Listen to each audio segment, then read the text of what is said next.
about Dak. He needs to be more accurate with the football. Doesn't matter how tough you are. It doesn't matter how smart you are or what a great leader you are. None of that stuff matters if you can't put the ball where you have to put it.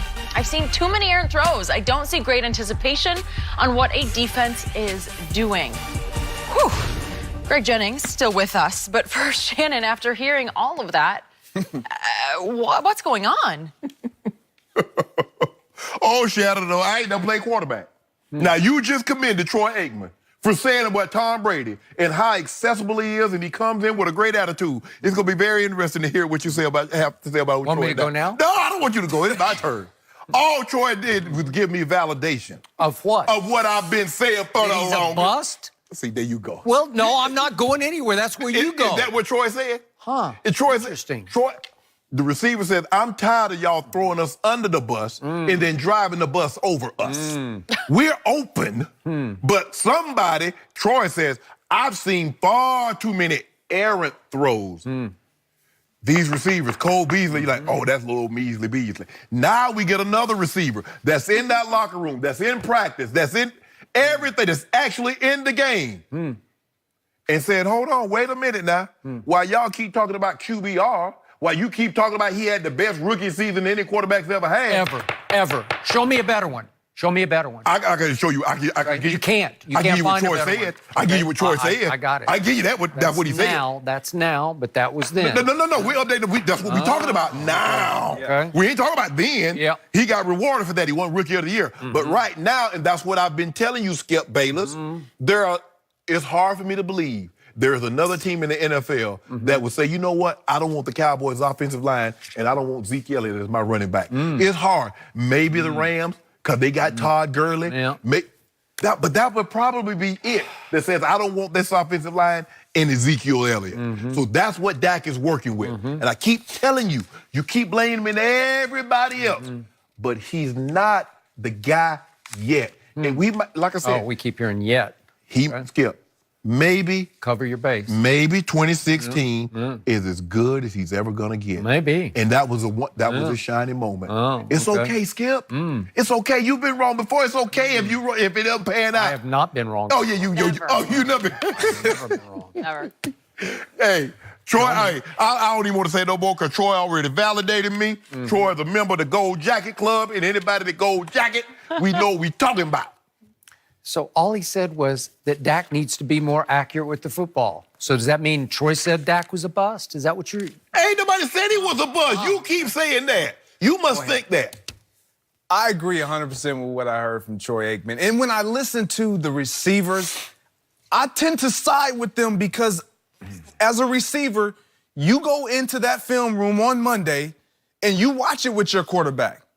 And there would not be these comments if what you watched on film wasn't real, didn't show up. Because somebody can pull that tape. Because somebody can there's always that eye in the sky. We hear that all the time. We've heard that our entire career. There's the eye in the sky. The film don't lie. And so when I hear these guys saying this is a frustration that they are now having because the lack of production that they feel like they're not getting from their own quarterback. Because everybody thought, including myself, it was going to be this group of receivers not making plays. Now, I'm not throwing them a bone and giving them a free pass because when I see them in action and they don't create the separation, they don't make the plays all the time. And if you're not making contested catches in this league, it's a bottom line league. You can't play.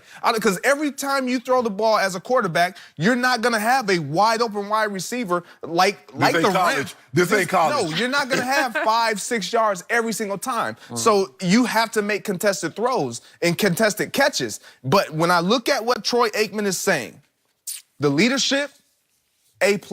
He's absolutely has it. Toughness, of course. We've seen it. We've seen him, his escapability, his ability to extend plays. He has all these great attributes, but then he lacks the number one attribute. The most important. The most important. This is Troy Aikman saying this. That's what Troy say. Accuracy. And you know Troy was accurate, Skip. You watch. Accuracy. When we look at Patrick Mahomes, when we look at Jared Goff, when we look at Carson Wentz, when we look at these, they have that accuracy. Skip, they have that. They possess these things. You ripping and Skip that hard is out. the most important thing as a receiver. Everybody heard. Look, Dak is watching the same film that we watching, and he probably frustrated saying, can y'all give me a little bit more separation? But Aaron Rodgers, when guys make Jarvis Landry, one of the guys that plays with a young quarterback, Baker Mayfield, he doesn't create a ton of separation. No. But one thing he does do consistently, contested catches. He will fight for. He will fight for that ball. He will. He's not the Larry Fitzgerald big guy that we automatically assume is going to be able to do those things. These guys, when given a chance, I think that they can make play. They're in this league for a reason. But if the guy throwing the ball can't get it to me, can't put it where I need it. So, Shannon Sharp. What now? What I always say about quarterbacks is exactly what Troy said when he's asked about can a quarterback play. Number one attribute has to be accuracy. I say it every year before the draft. What did I tell you about Baker Mayfield? Deadly accurate. Okay. Yes. That's why you missed on Baker Mayfield. It's why I was right on Baker Mayfield. He is deadly accurate in pro football just as he was in college football. 2 games in, but okay, go ahead. So now let's address these receivers.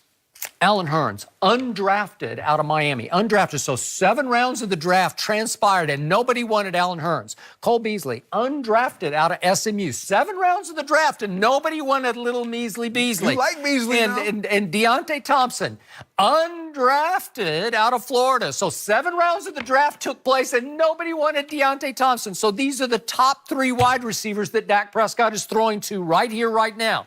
And to defend Dak, on one score, you realize that QBR takes into account your deadly accuracy or lack thereof. You realize that's a number one, your percentage of completions in QBR. So Dak Prescott led the National Football League as a rookie until the last week of the season, at which point he fell to 3rd because they just mailed it in at Philadelphia. Last year, he plummeted all the way. As my man across from me gave him an F for the season, he plummeted to 4th in QBR. So he was top 5 in QBR his first 2 seasons in the National Football League because he was accurate for 2 years. That's 16 games plus 16 games, through which he had 9 games of 3 touchdown passes or more. That's pretty great. And 3 times he went head-to-head with your man Aaron Rodgers, and he outplayed him every time. Go look at the QBRs for those 3 games and add them up. And again, Dallas lost twice, but that wasn't Dak's fault. You can't blame any of that on Dak. Why you give him all the credit? Well, I'm just saying, let's just keep this in some perspective. Okay.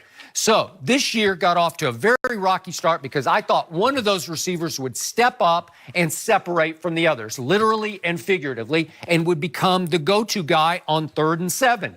And it hasn't happened yet.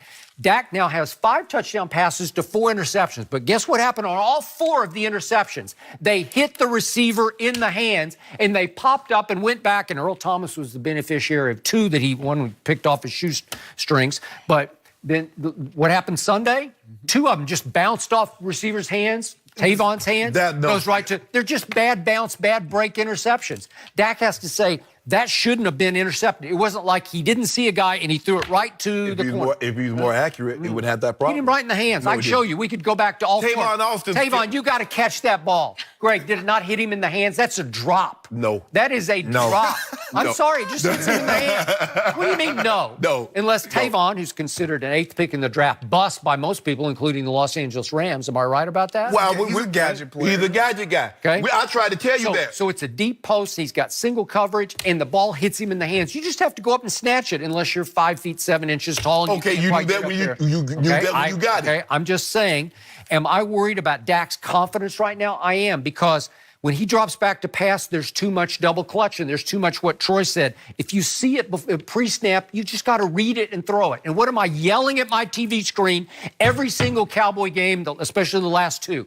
For Dak on 3rd down, I say just see it, feel it, and cut loose with it like you mean it. Don't stand back there like this. Well, maybe he doesn't see it. Okay, maybe he doesn't see it. I don't know what he sees because I don't break down coaches' tape, but he's not seeing what he saw as a rookie and a second-year player. It's not there. And obviously, Des Bryant killed him last year by leading the league in drops. So he doesn't, and he tried to force the ball to 88, forced it because he got single coverage so much last year. But when in doubt, who did he dump it to? He dumped it to the 82. Jason Witten, who shocked them by saying, I got a booth opportunity here. I'm going to the booth. Deuces. Right? Yep. Deuces. And he's gone. And now it's Jeff Swaim and Blake Jarwin. Do you think Dak trusts those two? Hey, he got to trust them. Because the receivers are saying, guess what? We catch a lot more balls if you were accurate. Yeah. Skip, this is what I believe you're missing, though. This is why it's more on Dak Prescott this year. Because their running game is not as effective. So that play action that was always allowing those linebackers to get sucked in. Okay, whose fault is that? I'm just saying, what I'm saying is that play action that allows those linebackers to get sucked in, now they're not getting sucked in. I agree. I'm going to say it again. And now you have to be more accurate. Zeke carried it 20 times on Sunday night at Houston, 20 times, and 10 times he went for 0 or minus. Now you make you're losing the line of scrimmage. You make Greg and our point. Exactly. Because now you need your quarterback because they're stopping your run. And you're throwing. Is there any number 1 or number 2 receiver here? No. Is there a number 2? Tom Brady made a living off doing that. Tom Brady, yeah. 'Cause he's accurate. Did we ever say that Dak was Tom Brady? I didn't. Drew Brees has made a living throwing the guys that's not. Again, I'm not making Dak out to be the only blame here. Because There's enough to go around. There is definitely enough to go around. Because you are correct. They don't have a number 1 receiver and, quite frankly, a number 2 guy. They have guys that could get it done, but when I look at their arsenal, it's weak. It's poor. What you say? It's not below average, quite frankly. Greg, okay, what we're saying about the receivers, they're not 1s or 2s. What you think they're saying about their quarterback? We ain't got Brady over here. We ain't got Drew Brees. I'm telling you, because I've been in rooms. Okay. What did Romeo Crennel say on Sunday night? I'm not afraid of him or him or him or him. So let's just send 5 or 6 or 7. We're gonna shut up. We'll send run blitzes. Yes. We will win the line of scrimmage every time. Zeke's going nowhere fast. I don't fear him. I don't fear him, and I don't fear your quarterback. Andy Collins said it when they play. Look, we gonna make Dak beat us. Okay, and what do I have? You pointed out earlier in the show, I have a rookie at left guard and I have a backup at center. That's no good. That's a big hole in the middle of that, all those golden tail offensive linemen, right? All those high-paid linemen. There's a big gap in Troy, I need to give old Troy a call. Yeah. Skip over a bunch of excuses. Hey, I'm not making excuses. But you keep going back to 2016. It's 2018 now. I'm going back to 2017 when you gave him an F. 9-7. Yeah. 9-7 was pretty great. He got 9 more interceptions and 4 fewer victories. Greg, thank you. How about that for throw to joining us. Zeke that won I'll the let them Detroit game? continue Was that this one accurate? on. Was Josh that Foreman, accurate? Michael Was Thomas it accurate? Had a major beef just like Jenny. you two last night. I'm wrapping this up, Skip. Yes, I wrap it start, up. you stop. We'll break it down next. Yes.